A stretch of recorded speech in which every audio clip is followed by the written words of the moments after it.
महासुख पात्र।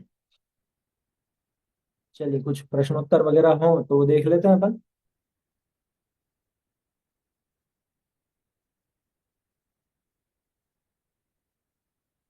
जैसा आपने अभी दान के संबंध में बोला ना, तो बहुत से बिल्डिंग के ना सिक्योरिटी गार्ड्स होते हैं। तो हम्म। अब उनको देने का भी भाव आता है कि वो बेचारों ने कभी, जैसे गुजराती का फेवरेट फूड हो गया थेपला, फिर उन लोगों ने खाया हो नहीं खाया हो, तो ऐसे विकल्प आए कि किसे दे। अभक्ष तो देना नहीं है, आलू प्याज, तो फिर उनको थेपले देने, तो क्या वो गलत है? और उनके बच्चे पूछे तो उनको कपड़े दिए।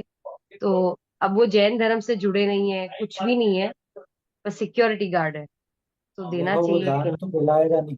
वो तो दया दत्ती से आप किसी को कुछ भी खिला देते हो पिला देते हो। खिलाना पिलाने में तो कोई विशेष बात है भी नहीं, है ना। वो थेपला आपका भक्ष्य है कि अभक्ष्य, पहले तो वो विचार कर लेना, है ना। उसके बाद फिर ये भी विचार करना कि जिसको दे रहे हैं वो पात्र है या नहीं। पात्र जीव को दिया हुआ ही दान कहलाता है। जो पात्र नहीं है वहाँ दान नहीं, वो सामान्य दया दत्ती है। आपने जो कपड़े वपड़े दे दिए बच्चों को, दे दिए बच्चों को पढ़ाने की पढ़ने की किताबें दे दी, वो सिर्फ दया दत्ती है, उसमें कोई विशेष फल नहीं है। यहाँ जो दान का प्रकरण है ये धर्म वृद्धि के लिए है, और ये पुण्य का ही कारण। वहां तो हो सकता है उल्टा पाप भी बंध जाए, ऐसा भी होता क्यों? है। क्यों क्या, आप किसी को भी कुछ भी दोगे बिना विचार किए दोगे, जहाँ पे आपको मालूम ही नहीं कि क्या करता है क्या नहीं करता है, आपने दिया वो रात को जाकर के खा रहा है, ना? तो फिर उसका तो मैंने दोष तो किसको सुबह लगे। दिया, मैंने अर्ली मॉर्निंग दिया सुबह 8 बजे। हाँ, 8 बजे मैंने बना तो करके दे दिया। पर मैंने तो जल्दी दिया ना, मैंने रात को तो नहीं दिया। हाँ, अब उससे क्या कर रहा है वो विचार करना। देखो जानवरों को देने में तो दया दत्ती की भावना उनको मिलता नहीं। अब इनको सहज रूप से मिल जाता है, नौकरी वगैरह है या कुछ भी है, तो फिर भी आपका भाव आता है नौकरों को देने का, तो दे सकते हैं, लेकिन वो दान नहीं कहलाता। कुल मिला के बात ये, वो दान की श्रेणी में नहीं। दान से तो असल में धर्म वृद्धि की भावना ही होती है। धर्म वृद्धि जिसमें हो सके वो ही दान, पुण्य रूप दान है, धर्म रूप दान है। आया समझ में, जिससे धर्म बढ़े। तोड़रमल जी ने स्पष्ट दे तो रखा, तो आपके थेपले से धर्म का साधन तो नहीं करेगा वो। उन्होंने तो कहा वस्तु तो ऐसी देनी जिससे धर्म बढ़े। आया समझ में, धर्म बढ़े, स्वाध्याय की प्रवृत्ति बढ़े, तो ऐसी वस्तु देना, ऐसे व्यक्ति को देना, उन भावों पूर्वक देना, ये सारी बातें आती है। इस पर पहले भी कई बार चर्चा कर चुका है। और अपने पहने हुए कपड़े अगर किसी को देते तो उसमें दोष तो नहीं है ना कुछ? दोष क्या, सामान्य सा एक दया का भाव है कि हाँ ठीक है इसके पास नहीं है तो दे दो, गरीब है और उसको कपड़े दे देते हो, तो वहां पे अब किस भावना से दे रहे हो, वो भी विचार कर लेना। एक तो भावना ये कि अपना काम करे और दूसरों का हम कुछ भी बोले ये हमारे हिसाब से चले, वो भावना एक नहीं, रहती है लोगों की बहुत सी बार देने में कि हम दे रहे हैं तो हमारे हिसाब से चलना चाहिए, इसको नहीं दे नहीं करता है तो नहीं दे। तो वहाँ दया दत्ती नहीं, हो तो स्वार्थ के वश दे। और कोई भी सामान्य जीव है कोई भी, और आपको उस पर आता है कि अरे इसके पास कपड़े नहीं है या बेचारा गरीब है, कपड़े वगैरह दे देते हैं, सामान्य दया दत्ती है, कोई विशेष पुण्य नहीं है उसमें। सामान्य एक दया के भाव जितना पुण्य है बस। और वो भी आपकी कषायों की मंदता या तीव्रता पर निर्भर करेगा। आया समझ, ऐसा। और एक क्वेश्चन था, जैसे कि कोई रिलेटिव आकर के ना मेकअप का सामान दे देते हैं, तो वो यूज तो करते नहीं है। अब वो ऐसा पड़ा पड़ा सालों सालों तक, मतलब 1-2 साल तक ऐसे रह रहे करके वो एक्सपायर हो जाता है। तो अब वो मेकअप, जैसे कोई साधर्मी है, अब उनने बोला कि उनकी बेटी है तो वो लगाती है, तो उनने मेरी कलेक्शन देखा तो उनने बोला कि आप कुछ मेरे को दे दो। तो मैंने अभी ऐसे ही रखा हुआ है, तो उनको दे देने में क्या मुझे दोष लगेगा, या मैं फेंक दूं? बिल्कुल दोष लगेगा, वो कोई दान नहीं है। क्योंकि ये ना तो नहीं, दया दान दत्ती की नहीं। श्रेणी में होता है, और ना ही ये देने में बिल्कुल दोष लगेगा, क्योंकि ये सब आरंभ और परिग्रह वगैरह के साधन है। आया समझ में, ये भाव बिगाड़ने की साधन है, वो आप दे रहे हो। अरे सीधा सा हिंसा दान अनर्थ दंड है वो। आया समझ में, वो जब अनर्थ दंड है तो वो दान कैसे हो सकता है। समझ में आ रही बात। जो हिंसा दान की श्रेणी में आता हो उसको आप दान की श्रेणी में कैसे रख सकते हैं? तो पहली बात तो वो आपको दे गए तो आपने क्यों रखे। सीधी बात तो ये है, पहले पढ़ा तो था अपन ने, रिड्यूस रिफ्यूज रीयूज रिसाइकल। तो रिफ्यूज करो जिसका हमको प्रयोग ही नहीं है, जो हम काम में ही नहीं लेते। अभी कोई मुझे बंदूक दे जाए तो क्या मैं बंदूक रख लूं? हैं? समझ में ही बात। तो बस वैसी बात है, तो कोई कुछ भी दे जाएगा। कल से आपको कोई ऐसे हथियार दे जाए या कुछ भी ऐसे साधन दे जाए पाप के साधन, तो मैं क्यों रखने लगा? समझ में ही बात, अरे रख लो रख लो, अरे क्यों रख लूं? मेरा घर कबाड़ा थोड़ी ना है। कल से कोई नोट दे जाएगा आपको, नकली नोट, रख लोगे घर में? पुलिस आकर के किसको पकड़ेगी? तो बस मेरे वैसी की को वैसी बात। जो पाप के साधन हैं उनको किसी से लेना नहीं, किसी को देना नहीं। यहाँ तो सीधी सी बात तो फेंक देने का ना, है। उसको दोष नहीं हाँ है तो ना और फेंक क्या देने में। सीधी बात तो। क्यों दोष का ही क्या है उसमें? वो तो कचरे का डब्बा है, कचरे के डब्बे में जानी चाहिए कचरा। उसमें क्या है? वो चीज ऐसी है, उसका इस्तेमाल करोगे तो स्वयं दोष युक्त होगे, दूसरों को दोगे तो दूसरे के दोष पैदा होंगे। ऐसी चीजों को किसी से लेना नहीं, वापरना नहीं, किसी को देना नहीं। सीधी सी बात। बोलिए। भैया जिससे अभी आपने बताया कि भाई ये दान में तो आता नहीं है, लेकिन किसी ने अपने से हेल्प मांगी कि भाई कोई कैंसर पेशेंट है तो उसको पैसे देना है, तो अपन ने दिया, तो वो कुभोग भूमि का वो तो नहीं होगा ना कि मतलब अपन ने दिया दान, दान तो नहीं कहलाएगा वो, पर जैसे दिया तो। आपने उसकी इलाज में सहायता की है, दया दत्ती पूर्वक कि इसको थोड़ा कष्ट है या ऐसा है, और वहां पे वो इलाज में सहायता सामान्य रूप से आपके जो कषाय के भाव जैसे रहे होंगे, मंद कषाय पूर्वक दिया होगा तो उस हिसाब से पुण्य बनेगा। और कुछ भी नहीं है उसमें। आया समझ? वहां पे सामान्य पुण्य है, सामान्य रूप से सहायता करने का जो भाव हुआ उसकी वजह से। तो वहां भी कुछ और भाव अगर हो तो उन भावों के हिसाब से ही फल समझना। अपन ने देखा तो है, मोक्षों प्रकाशक में आया था ना, परिणामों के हिसाब से ही फल है, बाहर की क्रिया से इतना विशेष नहीं है। आपके उसमें क्या भाव है? आपका उससे विशेष राग हो तो उस तरह का भाव है तो वैसा फल लगेगा। सामान्य रूप से कोई बेचारा गरीब है, उसके पास ऐसा साधन नहीं है, और उसको बचाने के लिए उसका उसकी सहायता कर रहे हैं, और उसमें वैसा फल लगेगा। तो ऐसा समझना चाहिए अपने को। कुल मिला के अपने भावों के अनुसार ही वहां पर फल है, कोई ऐसी विशेष बात उसमें नहीं है। देखो दान का प्रकरण जहाँ आता है, अपन दुनिया भर की सब वस्तुओं में अपन यूं सोचते हैं कि ये भी तो अपना दान होगा, ये भी दान होगा। दान सीधा सा है, जिससे धर्म बढ़े उस वस्तु को देना दान है। दान माने तो देना होता है, दान माने देना। अब आप क्या दे रहे हो, किसको दे रहे हो, किस लिए दे रहे हो, किन भावों से दे रहे हो, उस सबसे आपको पुण्य अथवा फल पाप लगेगा। देखो हिंसा दान भी दान है, लेकिन पाप रूप है। अनर्थ दंड है ना, वो पाप रूप दान है। और शास्त्र आदि देना ये ज्ञान दान में आता है, ये पुण्य रूप है। तो दान माने तो देना। आप क्या दे रहे हो, किसको दे रहे हो, किस भाव से दे रहे हो, उस हिसाब से पुण्य और पाप का निर्णय होगा। आया समझ? उस हिसाब से ही फल लगे। भैया एक और क्वेश्चन है। हम्म। प, जैसे अभी पट्टाचार्य का मीनिंग क्या है? पट्ट आचार्य माने जिनको एक तरह से लाइसेंस मिल गया कि यही अगले आचार्य हैं, उनको पट्टाचार्य कहा जाता है। पट्टाचार्य नहीं होता, असल में पट्ट शिष्य होते हैं।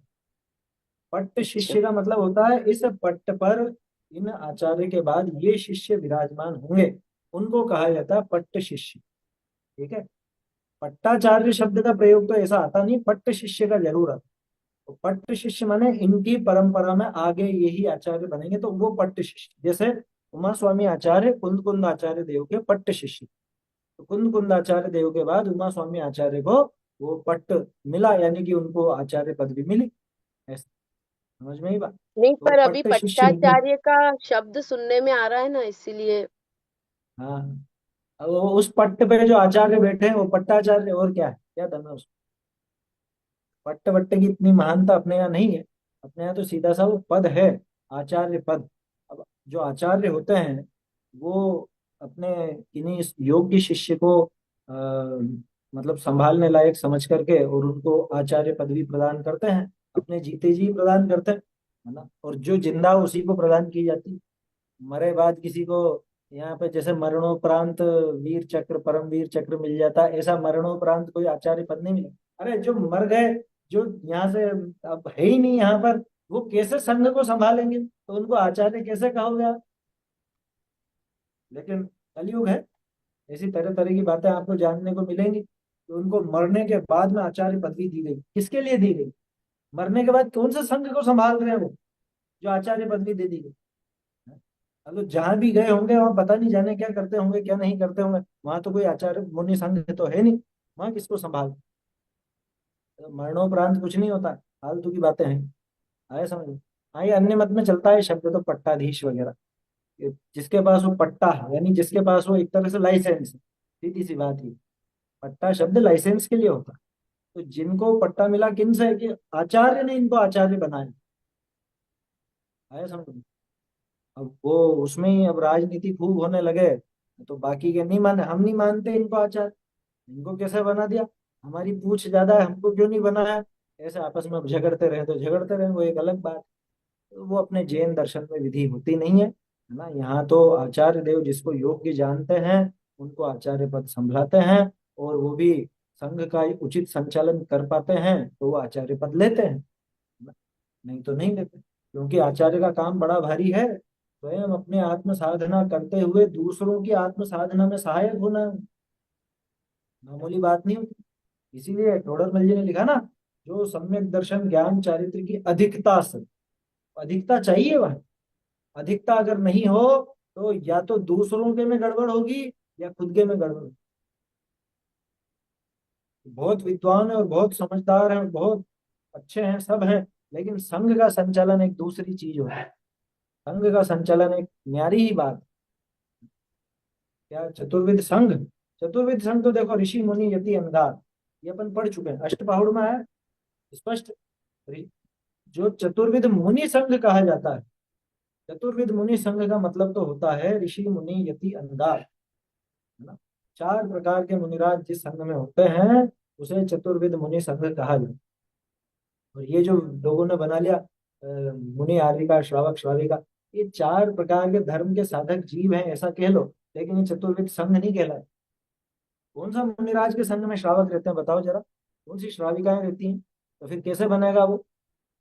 हाँ, यूं कह सकते हो आप, दान के चार पात्र हैं इस प्रकार के, या और चार भी नहीं तीन ही गिना है आचार्यों ने तो अपने, क्या वहां पे है ना अपने सूत्र पाहुड़ में, उत्तिष्ठ सा क्या है वो, एगो जिणस्य रूपम विधेयम उत्तिष्ठ सावयाणम तु अवरठियाण तय्यम चौथ पुण लिंग दंसनम। ये चौथा लिंग यानी चौथा भेष तो जैन दर्शन में है ही नहीं, तीन ही भेष। एक तो उत्कृष्ट जिनेन्द्र का लिंग जो कि मुनिराज है ना, मुनिराज का जो वेश है वो जिन लिंगधारी कहलाता, तो वो तो उत्कृष्ट है। और दूसरा कि जो अपरस्थित है, अपरस्थित यानी जो 11वें प्रतिमाधारी हैं, हेलक हैं क्षुल्लक हैं वो। और तीसरा अवरठियाण तय्यम, तीसरे अपर में स्थित, यानी कि वो माता जी आर्यिका माता जी वगैरह होती हैं जिनको एलिका क्षुल्लिका भी कहते हैं। हाँ, एगम जिणस्य रूपम विधियम उत्तिष्ठ सावयाणम, दर्शन पहुड़ में ही आती है। कौन सी है ये, 18वीं, हाँ, अवरठियाण तय्यम। वहाँ जो उत्कृष्ट श्रावक हैं वो दूसरा उनका लिंग है, और तीसरा लिंग यानी तीसरा वेश वो माता जी का, अथवा जो एलिका है उनका, एलिका ही नाम है असल, एलिका का ही आरती का रूप है। आर्यिका एलिका चेलिका ये सब नाम 11वीं प्रतिमाधारी जिनको अपन माता जी बोलते हैं उनके, ऐसा। ठीक है, 5वें गुण स्थान होती हैं, तो ये तीन हैं। और इनके अलावा कि बाकी जो धर्म मार्ग में लगे हैं उनको भी अपन व्यवहार से दान का पात्र कह देते हैं, जो धर्म मार्ग में आगे बढ़ना चाहते हैं लगे हुए हैं ऐसे। ठीक है ना, ये तो उत्कृष्ट पात्र है, ये उत्कृष्ट पात्र है मुनिराज। मध्यम पात्र हो गए व्रति श्रावक, जघन्य पात्र हो गए अव्रति श्रावक। समझ में आया? बाकी तो अगर विपरीत मान्यता वाला हो तो कुपात्र है, छोटा पात्र। जो विपरीत मान्यता जहाँ पे समझ लो मिथ्या दर्शन की विशेष पुष्टता हो, ऐसे जीव और ऐसे मार्ग में लगे हुए जीव वो सब कुपात्र कहलाते। और जिनका कोई न तो सन्मार्ग से लेना देना न कुमार्ग से लेना देना, ऐसे वो अपात्र है। कहीं कहीं पे अपात्र के स्थान पे कुपात्र भी लिखा मिलेगा तो कंफ्यूज नहीं होना। और तीन तरह के जीव हो गए ऐसा, इसमें आया ये पद्मनंदी पंचविंशति का। हाँ देखो, उत्कृष्ट पात्रम अंगारम अणुव्रताढ़्यम मध्यम व्रतेन रहितम सुदृशम जघन्यम, है ना। ये सम्यक दृष्टि को जघन्य में गिना, और व्रत सहित है उसको मध्यम पात्र में गिना। उत्कृष्ट पात्र मुनिराज को गिना ऐसा। निर्दर्शनम व्रत निकाय युतम कुपात्रम, जो दर्शन व्रत आदि से रहित है, वो कुपात्र है। और युग्मोज्झितम नरम अपात्रम इदम च वृत्ति। हाँ देखो यहाँ पे वही बात है, जैसा जो अपेक्षापन ले रहे हैं वो की वही बात यहाँ पर है। यहाँ अपात्र उनको कहा गया कि जिनका न तो सुमार्ग से लेना देना है न कुमार्ग से लेना। जैसे जानवर वगैरह दया दत्ती से दे देते हैं, गरीबों को दे देते हैं दया दत्ती से। लेकिन जो विपरीत मार्ग में लगा हुआ हो, विपरीत मार्ग को बढ़ाने वाला अथवा स्वयं उसमें बढ़ने वाला हो, वो तो कुपात्र है। ऐसे कुपात्रों को कभी दान नहीं देना। वो दान संसार में भटकाने वाला ही होगा। आया समझ? ऐसा है। तो बढ़िया है, समझना चाहिए। दान का प्रकरण बहुत महत्वपूर्ण रहता है। लोगों को दान देने में उत्साह बहुत रहता है, लेकिन विचार बिल्कुल नहीं रहता। जैसे उपवास की बात चल रही है ना, उपवास का भी उत्साह बहुत रहता है। उपवास तो खूब करना है, लेकिन कैसे करना है क्यों नहीं करना, वो विधि कुछ भी मालूम नहीं, कारण कुछ भी मालूम नहीं। बस करना है। ऐसे दान देना है हमको, हमको तो साहब 1 लाख रुपए देने हैं इस चीज में। अब किसमें देने, हमको तो देने हैं बस, कुछ फल नहीं लगने वाला तुझे। तुझे पता ही नहीं है कि तूने कहाँ दिया, किसको दिया, किस लिए दिया, उससे धर्म बढ़ रहा है या नहीं बढ़ रहा है। अगर ऐसा नहीं पता चलता तो समझ लेना उस दान का कोई फल नहीं है। बल्कि मान कषाय वशी दिया है, इसलिए कषाय का तो वहां पे विपरीत फल मिला। तो इसमें अपने को सावधान रहना चाहिए। ऐसी बात। चलिए और कोई छोटा मोटा प्रश्न हो तो देख लेते हैं। बोलिए।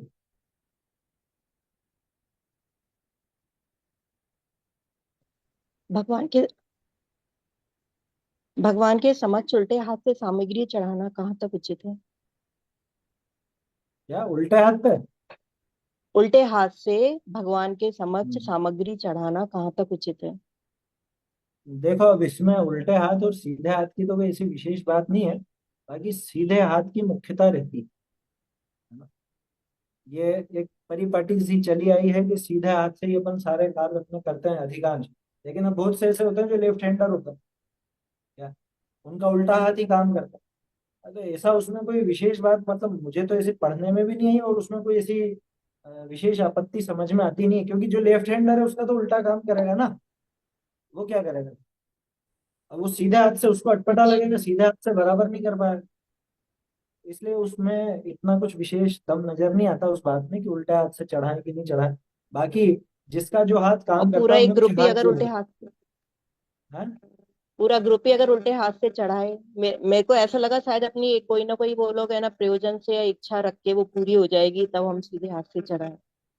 क्योंकि अच्छा, ऐसे कुछ वो वीडियोस मान्यता, भी आई है। समझ गया, मैं समझ गया आपकी बात। हाँ। किसी के दिमाग में ऐसी मान्यता हो जैसे उल्टा स्वस्तिक बना देवे कि हमारी मान्यता पूरी होगी जब आप हमारी ये क्या बोलते हैं मनोती पूरी करोगे, तब जाके साथिया सीधा करके जाएंगे। ऐसे होते हैं बहुत से लोग। उस भावना से कर रहा है तो गृहित मिथ्या है। क्या कि भगवान मैं आपके सारे काम उल्टे हाथ से करूंगा, मेरी बात नहीं मानोगे तो। अगर ऐसी भावना रख करके वो काम करता है तो समझना ग्रहित मिथ्या है। मैं उस बात को समझ नहीं पाया पहले। मैं तो इसीलिए बस ये सोच रहा था कि भाई जैसे किसी का सीधा हाथ चलता है, किसी का उल्टा हाथ चलता है, तो वो एक अलग चीज है। लेकिन अभी आप जो कह रहे हो कि पूरा का पूरा ग्रुप ही उल्टे हाथ से कर रहा है, तो वहां तो कुछ ना कुछ मान्यता लेकर के बैठे हुए हैं। और वो मान्यता विपरीत है तो ग्रहित मिथ्यात्व का पोषक, वो उचित नहीं है किसी भी तरह से। जिसका सीधा हाथ काम करता है और वो जबरदस्ती, हाँ भगवान को ही धमकी देता हो तो उसमें क्या है। अन्य मतियों से सीख गए ऐसी बात। बोलो काम करोगे कि नहीं, नहीं तो ये साथिया उल्टा बना करके जाते। अब भगवान कहेंगे कि जा भैया जो मुझे परेशान करता है। खैर वो तो परेशान होने वाले हैं नहीं, वो कुछ कहने वाले भी नहीं। ये खुद ही अपनी विपरीत मान्यता का फल खुद ही उल्टा भोगता है, उल्टा पाप बांधता है और संसार में भटकेगा और क्या करे। अगर कोई ऐसी मान्यता से कर रहा है, लेकिन किसी का वो काम ही उल्टा हाथ करता है तो वो उल्टा हाथ से करेगा, या किसी के सीधा हाथ है ही नहीं, कट गया, समझ में ही बात, तो वो उल्टा हाथ से ही करेगा, उसमें तो क्या है। सामान्य रूप से हो रही है वो बात तो कोई दिक्कत नहीं, लेकिन कोई ऐसी विपरीत मान्यता रखने पर रख करके ऐसा काम करे, अच्छा संकट आने पर कोई ऐसा काम करे, हाँ वो भी हो सकता है। तो वहाँ गृहीत मिथ्यात्व का पोषण है ऐसा समझ। मतलब ऐसी कैसी ये पहली बार सुना मैंने ऐसा। लेकिन जैसे बोलते हैं ना वो हरि अनंत हरि कथा अनंता, ऐसे ही वो मिथ्यात्व भी अनंत और मिथ्यात्व की कथा भी अनंत है ऐसा। कि जब तक मेरा काम नहीं होगा तब तक उल्टे हाथ से करता रहूंगा, संकट निवारण नहीं होगा तब तक। ग्रहित मिथ्यात्व हो तो, स्पष्ट ग्रहित मिथ्यात्व, अगर इसी मान्यता से करता है। पहली बार ही सुना मैंने तो। ऐसे ऐसे लोग भी होते हैं, बताओ। इनको क्या जैन धर्म समझ में आएगा, क्या सीखे, क्या इनके माँ बाप ने पढ़ाया सिखाया, और कैसे इनको गुरु मिले हैं, समझ में ही नहीं आती बात।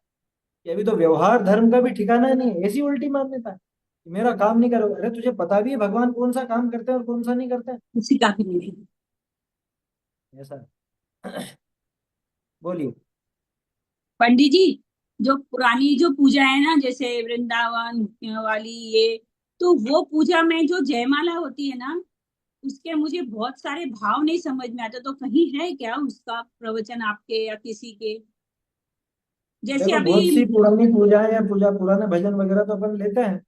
हाँ, और आपको कोई ऐसा नहीं हो कि ये विशेष पूजा है या कुछ ऐसा इसका अर्थ लेना है तो उसको ले लेंगे अपन संडे वगैरह में कभी। हाँ, क्योंकि कुंथुनाथ भगवान हो गए, जैसे बहुत सारी मैं पढ़ती हूँ, अभी अपना तो करती हूँ, कभी कभी अपन वो भी पूजा करना चाहिए ना, कि क्या मतलब बहुत सारे उसमें जैसे गुणस्थान वगैरह तो समझ में आ जाता है वो, लेकिन कुछ कुछ वर्ड्स ऐसे आते हैं वो अर्थ नहीं समझ में आता है जयमाला की, तो तो आप मैं निकाल मैसेज के कर रखती हूँ। दीजिएगा मुझे, है ना? हाँ वो अपन संडे को कभी ले लेंगे, कोई ऐसी पूजा विशेष होगी तो पूजा का ही अर्थ ले लेंगे। पहले अपन ने हाँ, दयानंद क्योंकि राय जी की कई पूजाओं का अर्थ तो दिया है। वृंदावन है उनकी, और ज्यादातर वृंदावन की आती है, तो वृंदावन दास जी बहुत की सारी पूजाएं उसमें आएंगी बहुत सी। वृंदावन दास जी की पूजाओं में, लेकिन ये भी ध्यान रखना, आप वहाँ पे द्रव्य के संबंध में थोड़ी सी अपने को विपरीतता भी दिख सकती है ना? हाँ, वो फूल वूल का तो सब तो अपन हाँ वो तो अपन तो करते ही नहीं है और होगा भी नहीं, लेकिन हाँ। उसमें जो जयमाला अच्छी होती है, लेकिन उसमें बहुत सारी जयमाला ऐसी देवी बात। के अच्छे भाव भरे रहते हैं, विद्वान थे ना हाँ। वृंदावन दास जी ने। प्रवचन सार जी का, जैसे बनारसी दास जी ने नाटक समय सार लिखा, ऐसे वृंदावन दास जी ने प्रवचन सार परमागम लिखा, हम्म, और अच्छे कवि थे। उसका मुझे कभी कभी समझ में नहीं आता, मैं आपने आपको भेजती हूँ। हाँ भेज दीजिएगा, कर लेंगे उस पर चर्चा पर कभी। हाँ। चलिए समाप्त करते हैं, अभी समय भी हो गया अपना। चैतन्य का स्मरण प्रतिक्षण ही करो रे, भव के अनंत दुख को क्षण में हरो रे, अक्षय अनंत निज सौख्य निधान पाओ, गाओ अरे नित इसी के गीत गाओ, निज निधि निज में बताई यह अनंत उपकार है, इसके लिए जिनवान माँ को वंदना शत बार है, वंदना शत बार।